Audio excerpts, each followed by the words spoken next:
Bonjour à tous, j'espère que vous allez bien. On se retrouve pour le brief du mardi 20 septembre 2022. Petite mise à jour sur Bitcoin très rapidement. On va plutôt se concentrer aujourd'hui sur le S&P 500 et sur Ethereum. Alors rapidement, Bitcoin. Bon, il y a eu une petite pattern de retournement hier dans la zone de liquidité identifiée, donc c'est bien. Ça peut peut-être permettre de donner quelque chose de plus sérieux par la suite. Donc la pattern de retournement est ici. On prend la bougie la plus basse, on attend une cassure de son plus haut. Chose qui a été faite juste ici. Donc c'est bien, ça confirme pour l'instant un creux ici. Pas forcément un bottom, ok, pas forcément un retour to the moon, mais en tout cas ça marque une temporisation on va dire, et pour l'instant ça empêche la cassure du range au sud. Donc pour l'instant ça maintient en fait le Bitcoin dans son bas de range, et pour moi hein, l'ultime zone de support au sein de ce range tient pour l'instant. Euh, je répète ce que je disais la semaine dernière, mais pour moi tant qu'on n'a pas un prix qui s'installe au-dessus de ces sommets ici, il n'y a pas de retour bullish. Pourquoi? Parce qu'en fait, on a besoin de bloquer tous les vendeurs de ces derniers jours pour les faire souffrir, les mettre sous pression, pour pouvoir aller chercher les autres zones de stop qui se trouvent ici, ici et ici, tout simplement. Ok? Donc ce qu'il faut absolument, hein, c'est vraiment s'installer au-dessus des 20 500 environ. Par contre, si on fait ça et que on réintègre, ça c'est hyper mauvais. Ça veut juste dire qu'on est venu sauter tous les stops, et que du coup, si on est venu sauter tous les stops, c'est qu'on a envie de faire un bon gros mouvement baissier derrière. Donc ça serait vraiment pas positif. Donc il n'y a pas vraiment besoin de se casser la tête. On s'installe au-dessus de ça. Ok, on a un avantage sur les vendeurs, et ça permet de retourner chercher au moins probablement les 22 000, et ensuite peut-être s'affranchir du top précédent, donc des 22 800, pour aller chercher ce qui va être le haut du range, pour peut-être même le casser vers le haut. Mais encore une fois, il y a beaucoup d'étapes, hein, on en est loin, donc ça à surveiller si jamais ça arrive.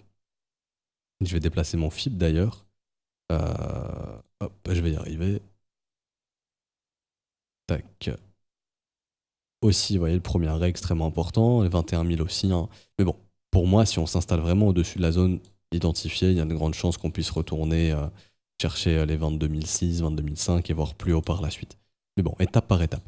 Pas grand chose d'autre à dire de plus. Ce qui est intéressant, c'est que le ratio long il commence à pas mal diminuer. Donc là, il y a beaucoup de longs qui sont en train de se casser de leur position, et du coup, il y a quelques shorts qui doivent s'ouvrir. C'est assez intéressant. Maintenant, on n'a pas plus d'informations que ça, et l'order flow n'est pas très pertinent à l'instant T. S'il y a plus d'informations pertinentes, je reviendrai dessus dans les prochains jours, très probablement. Pas grand chose d'autre à dire sur Bitcoin. Oui, potentiellement de la divergence haussière qui pourrait se former, qui n'est pas encore formée. Bon, si ça se confirme, on verra ça demain.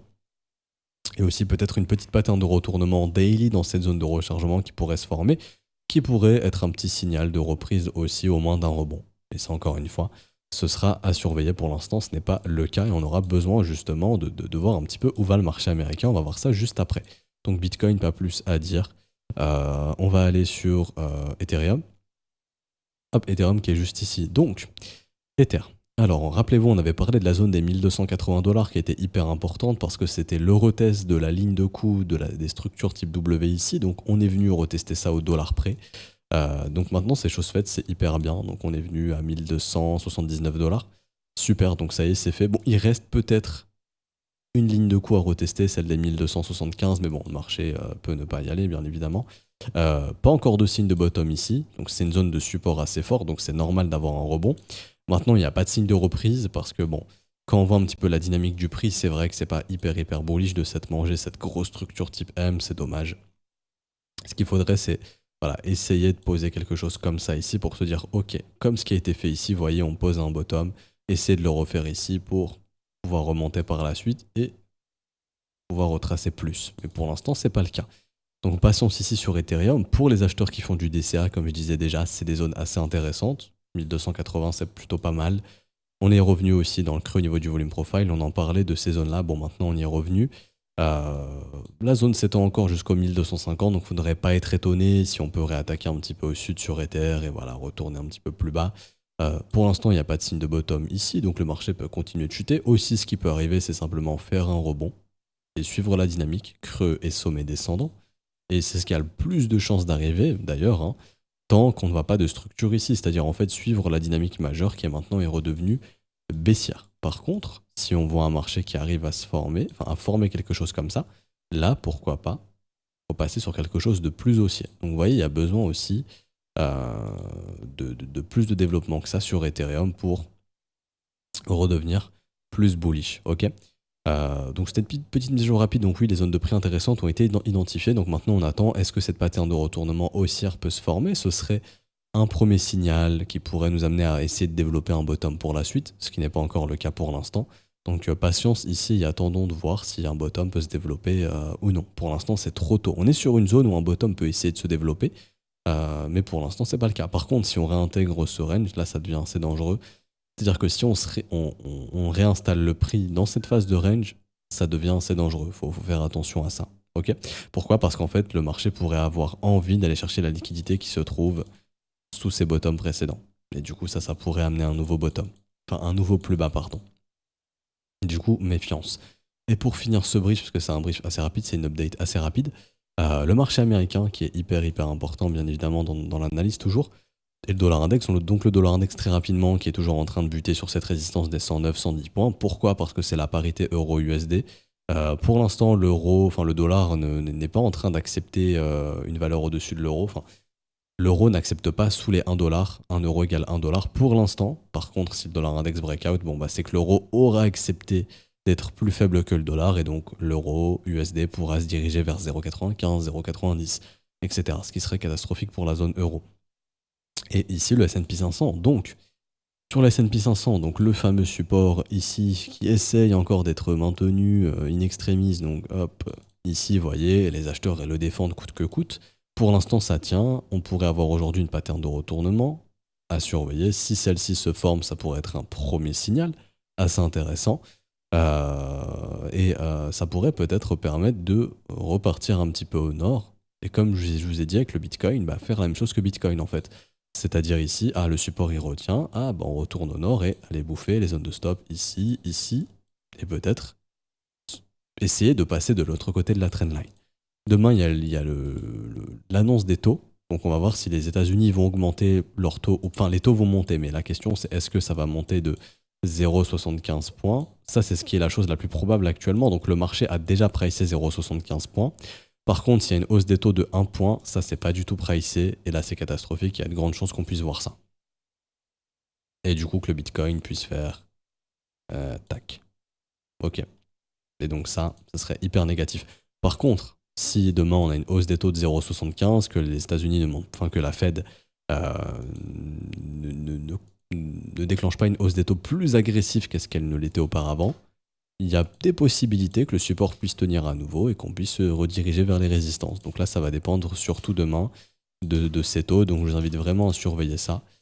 Pour ceux qui vont me demander les horaires, c'est vrai que je les communique jamais, mais je vais vous les communiquer. Donc, alors, tac.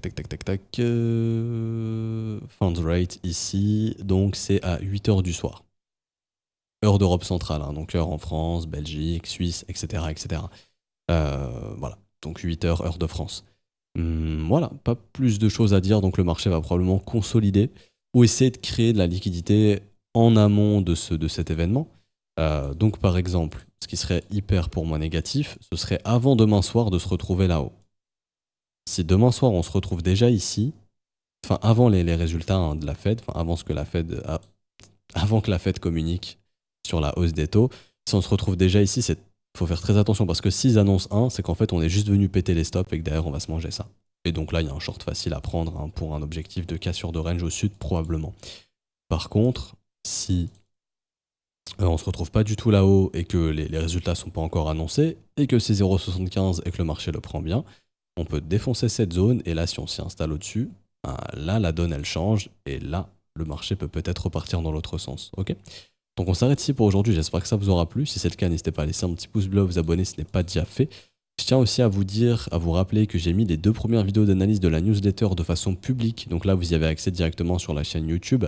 Si vous souhaitez obtenir la 3e vidéo, elle est disponible tout simplement, ça je devrais flouter, elle sera disponible exclusivement dans la newsletter. Donc la newsletter, vous retrouvez le lien en description et en commentaire, ok, tout simplement. Et du coup, maintenant, ce que je ferai, c'est qu'environ 1 ou 2 semaines après la publication de la vidéo dans la newsletter, je la mettrai de façon publique sur YouTube, comme ça, même ceux qui ne sont pas inscrits à la newsletter, vous pourrez la voir. Mais bon, vous l'aurez 2 semaines après la publication, donc les charts d'ici là peuvent changer, l'opinion peut changer un petit peu, donc bon, c'est quand même mieux de s'inscrire à la newsletter, bien évidemment, et c'est totalement gratuit. Donc, n'hésitez pas. Si vous souhaitez rejoindre l'école, vous pouvez le faire dès maintenant via les modalités crypto, donc tout ce qui est paiement, BNB, Ethereum, USDT. Les adresses sont indiquées également, les réseaux sont indiqués, la procédure est indiquée également. Vous avez juste à envoyer le TXID à un des profs ou à tous les profs. Le mieux, c'est tous les profs, comme ça, le premier qui le voit le valide et on vous met votre rôle élève, ça va super vite. On se retrouve donc du coup mercredi ou jeudi, ça dépendra de comment va se comporter le marché. Si demain c'est une journée très très plate, je pense qu'on fera plutôt une update jeudi parce qu'on aura la Fed aura communiqué sur la future hausse des taux, donc bah, ça sera plus intéressant. Si demain c'est un signe de la volatilité aujourd'hui ou demain, bah, du coup il y aura un brief demain. Donc bonne journée, à mercredi ou à jeudi. Ciao ciao.